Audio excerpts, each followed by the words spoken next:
Good morning, everyone. It's Lee Henson here, President and Founder of AgileDad, and it's time for today's episode of the Daily Stand-Up. So without any further ado, let's get started. It's Friday, meaning we made it through another week. How exciting. I hope your week was as energized as mine.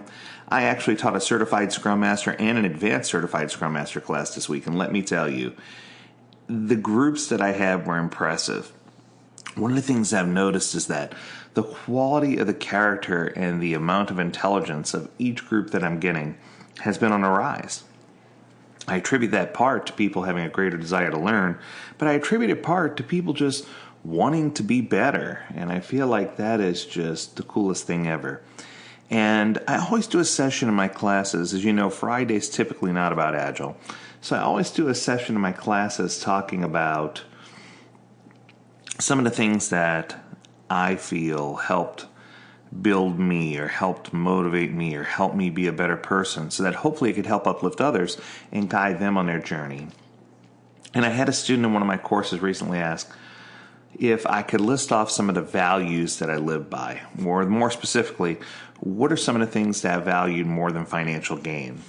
Where did I look for a source of readiness? Where did I look for a source of, hey, this is where I need to be? You know, what I found was that I had this list handy, but I wanted to make sure that I had an opportunity to review it and make sure that I didn't forget anything, and I'm sure I may have. But I wanted to rattle off a few things that define me. And these things should define you or could define you. There's a quote that I saw that says, men acquire a particular quality by constantly acting in a particular way. Right? So your character is defined by its values. And in case you didn't recognize that quote, of course it was Aristotle. Who else would I quote, right? But your character is defined by your values.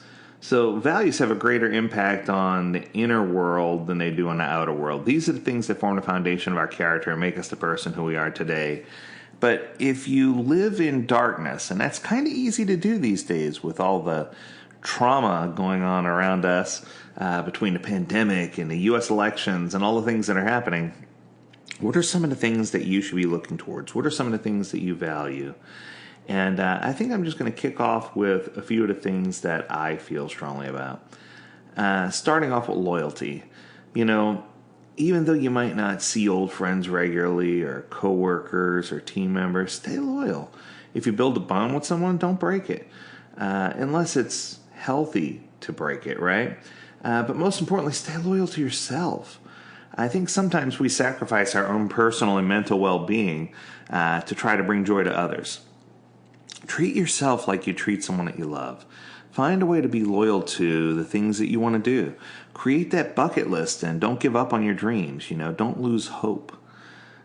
Something else that I live by is fearlessness. You know, it's very hard to find something that I'm afraid of. But most importantly, you know, I think the one that frames up where we are today, a lot of people are saying, you know, what if the pandemic gets worse? Or what if there's another outbreak? Or what if there's something different that happens? Or what if the wrong person wins the election? Whoever the wrong person is. I don't know if there's a right person. The answer is, if you live in fear and fear the future, you're going to be a very hard person to live with. Don't be afraid of what people think of you. Don't be afraid of, especially what people you don't care about think of you. You know, it's easy for me not to care in many cases, but you should only care about you and the people you love and what they think about you. Everything else outside of that is noise. You know, have dignity, do the right thing, don't fear everything around you. Living in a world that's filled with fear is just going to cause you to shut her down and not be able to do the things that you want to do and not be able to live out your dreams. The biggest one for me probably is love.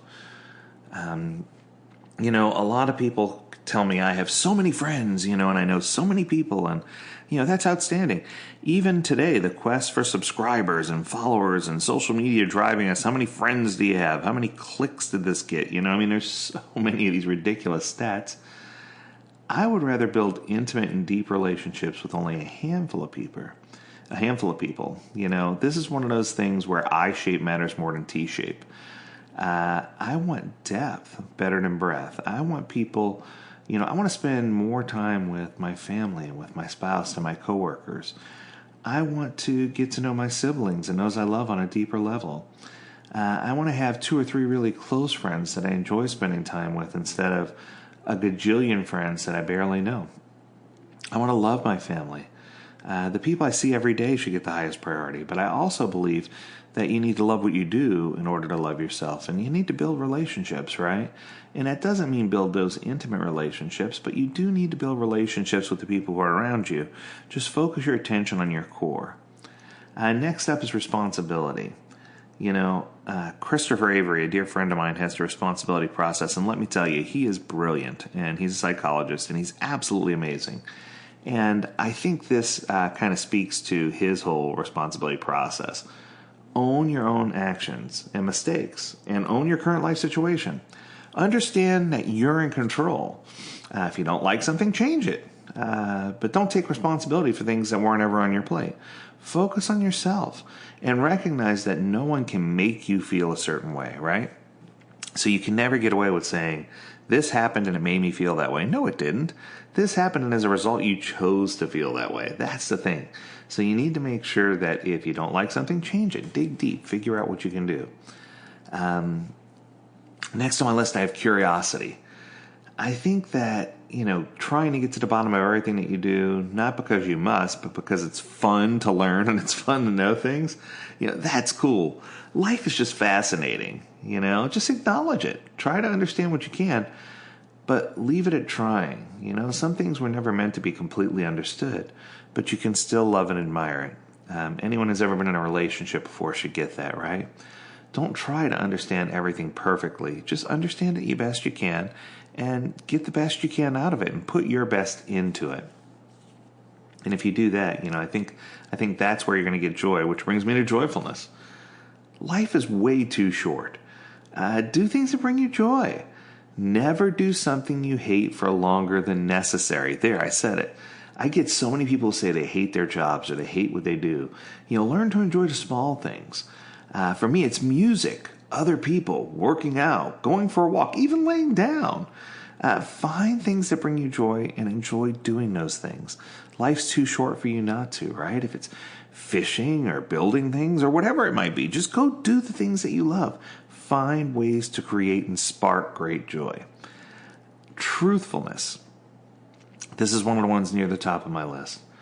My kids will tell you my mantra is always tell the truth.